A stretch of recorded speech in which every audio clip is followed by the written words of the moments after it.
Simon Girty. Simon Girty, one of the greatest warriors of the American Revolution. He was revolutionary against the revolutionary, so he was double the revolutionary that George Washington is. Simon Girty's a badass.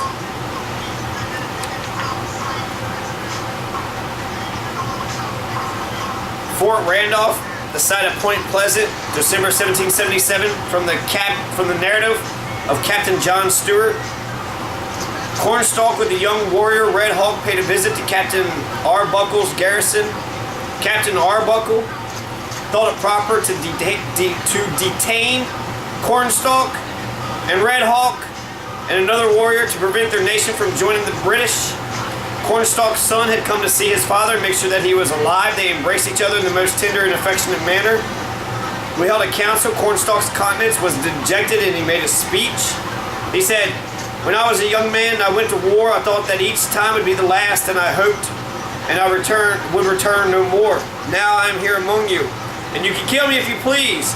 I can die, but once." Then he and the others were killed an hour later. So Cornstalk is making a speech saying how you can kill me if you want to, and then the West Virginia, the Virginia militia, who was in Point Pleasant, modern day West Virginia, killed Cornstalk. They killed Red Hawk. They killed all the warriors. I have no doubt that if he had been spared, he would have been friendly to the Americans. Cornstalk would have been friendly to the Americans. But after they killed Cornstalk, they could not be friendly no more.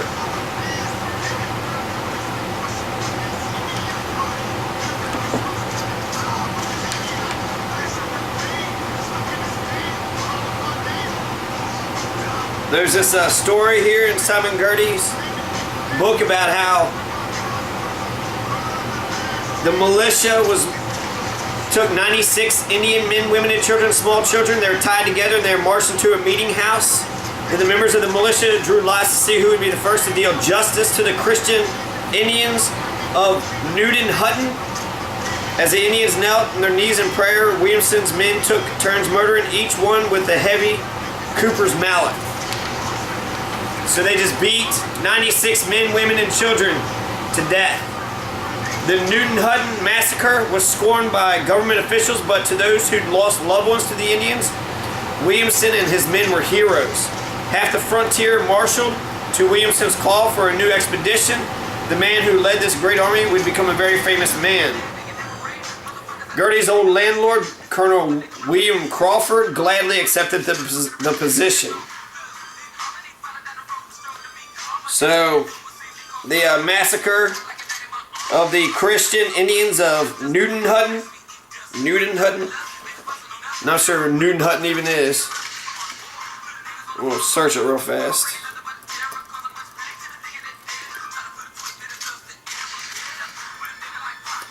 The Newton Hutton Massacre, also known as the Moravian Massacre, was the killing on March 8th, 1782, during the Revolutionary War, American Revolutionary War, of 96 Christian Lenape, also Delaware, by colonial American militia from Pennsylvania. The militia attacked the Lenape, Delaware, at the Moravian missionary village of Naden Hutton, Ohio. So Naden Hutton, Ohio. Ohio, you're killing more people. 96 motherfuckers died in Naden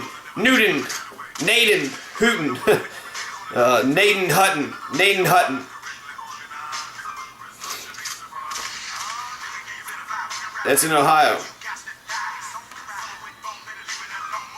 It's like in northeast Ohio. So, there's a massacre of the Moravian Indians, the Moravian Massacre, the Naden Hutton Massacre, March 8th, 1782. So that's tragic. What a shitty fucking massacre that was.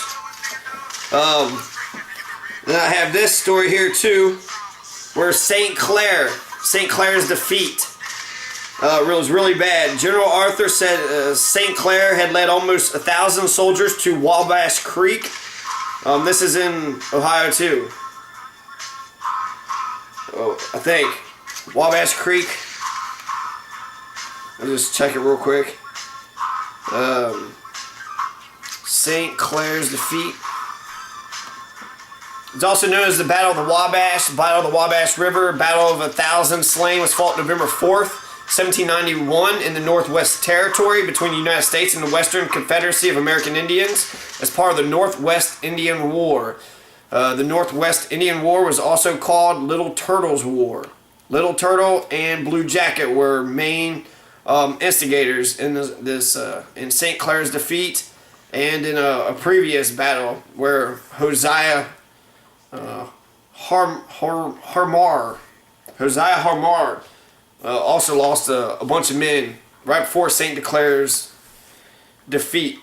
And St. Clair is another one of these fucking prissy, fucking pretty European boys with the powdered wigs and the hair and the hats and the, you know, ostentation. St. Clair's defeat was a major American Indian victory. It remains the greatest defeat of the United States Army by American Indians. The American Indians were led by Little Turtle of the Miamis, Blue Jacket of the Shawnees, and Buckingahelas of the Delawares. So you had Miamis, Shawnees, and the Delawares all fighting together in the St. Clair's defeat. This was near Fort Recovery, Ohio. Fort Recovery, Ohio.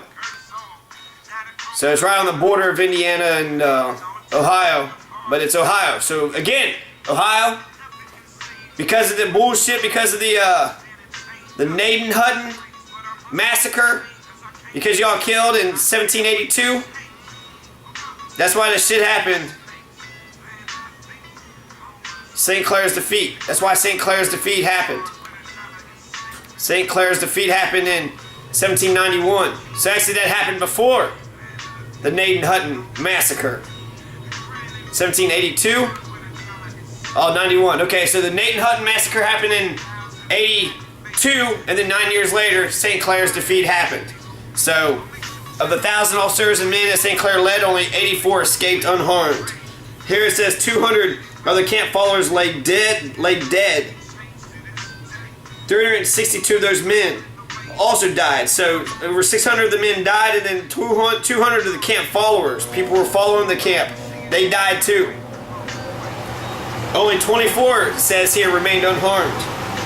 But of the 1,040 Miamis, Wyandots, Iroquois, Shawnees, Ottawas, Chippewas, and Potawatomis, who accompanied Little Turtle and Blue Jacket here, only 66 fell. So they killed over 600 men, only 66 fell of Little Turtle and Blue Jacket. So they didn't like the unequal warfare, but this wasn't unequal. They massacred them. St. Clair got fucked up. Another battle that I think is important in this, actually a lot of like biographies, they got like short little snippets of information about a lot of the important people in the back here. They talk about one of these battles. There's a battle here at Ruddle Station, Kentucky, northeast of Lexington, the site of brutal 1780 massacre of white settlers. And Girty was serving as an interpreter and messenger at Ruddle Station, Kentucky, 1780. So this is before the Nadenburg, the Naden Hutton massacre. The Naden Hutton massacre, which happened in Naden Hutton, Ohio, where 96 Christian Lenape, Delaware Indians were killed by Pennsylvania colonialists. So, at Ruddle Station, there was a massacre too.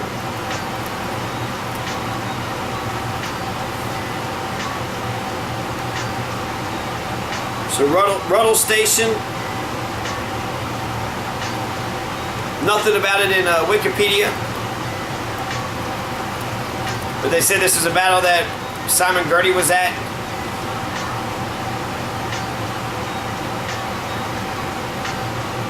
We'll come back to that. Ruddle Station sounds pretty intriguing. But some of the information in the back, Simon Kitten says that he died a poor man in 1836 following a long bout with alcoholism. Simon Kitten ran the gauntlet 3 or 4 times. He was a big, strong man. But he counted Simon Girty and General Rogers Clark as his best friends. So Simon Kitten was George Rogers Clark, butt boy. George Rogers Clark was an Indian murdering savage, barbaric piece of shit. Chief Logan of the Mingos, his speech, he couldn't write it out, but it was translated by Simon Girty to another guy. Girty had relayed it to another guy in 1774 and was published in the writings of Thomas Jefferson. So Thomas Jefferson knew about Simon Girty and Logan's lament.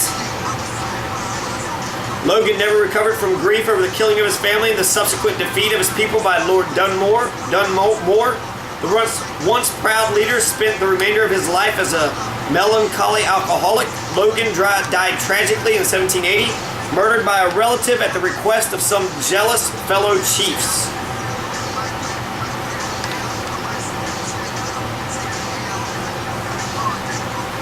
Tecumseh was the last great war leader of the Shawnees in an effort to keep the Ohio Territory. Died at the Battle of Thames during the War of 1812 on October 5th, 1813. That was William Henry Harrison. William Henry Harrison, Ohio's butt boy. Everybody's butt boy, right? But that genocidal maniac was at the Battle of Thames and he killed Tecumseh. And the prophet dies too sometimes, his brother. Because of his monumental success in uniting the people of several different, often warring tribes, Tecumseh is remembered as one of the great social leaders in American history, despite the fact that he was never declared a chief by the Shawnees. Unlike some of his predecessors, Tecumseh forbade the torturing of American prisoners and found abhorrent many of the more brutal traditions of Indian warfare. His seemingly mythical powers became legend. Besides predicting the Great Mississippi River earthquake of 1802, Tecumseh also foretold his own death on the day he fell at the Thames. And while the one-eyed prophet, Tenskwatawa, he who opens the door, Tenskwatawa, the prophet, has become viewed as the half-witted puppet of his brother Tecumseh, historians of late are re-examining the prophet's ability as a statesman in his own right. General George Rogers Clark, the guardian of the Kentucky and West Virginian settlements and nemesis of the Ohio tribes during the early days of the Revolutionary War, was a frontier hero who succumbed to the ravages of alcohol addiction. So he's an alcoholic, a drunk. George Rogers Clark was just a drunk. When the American government became unwilling or unable to finance his men, Clark had to rely on his own funds to secure the provisions his militia needed. Heedless of selfless contributions to the defense of the Ohio River area, the government steadfastly refused to reimburse Clark. Clark's younger brother William was co-leader of the famed Corps of Discovery, popularly known as the Lewis and Clark Expedition. General Arthur St. Clair, the first governor of the Northwest Territory, resigned his commission soon after his inglorious defeat by Little Turtle. A congressional commission later exonerated him of blame in the affair, but despite his attempts to regain favor with the government, St. Clair died in poverty in 1818 after publishing a defense of his conduct during the Indian Wars. So St. Clair dies in poverty. St. Clair's defeat, his inglorious defeat by Little Turtle, where everybody dies. 600, 700 people died. 200 camper followers died. So about 800 people died, and only 66 Indians died. St. Clair's defeat. Near Fort Recovery, Ohio today. General Mad Anthony Wayne, whose victory at Fallen Timbers devastated the Indians and forced the English to give up all their holdings in the Old Northwest, retired from service following the 1795 Treaty of Greenville and died of a fever soon thereafter. So General Mad Anthony Wayne, he's the one that basically squashed the English and the Indians with the 1795 Treaty of Greenville, and then he died of a fever right afterwards. So it was a great fucking life he lived there.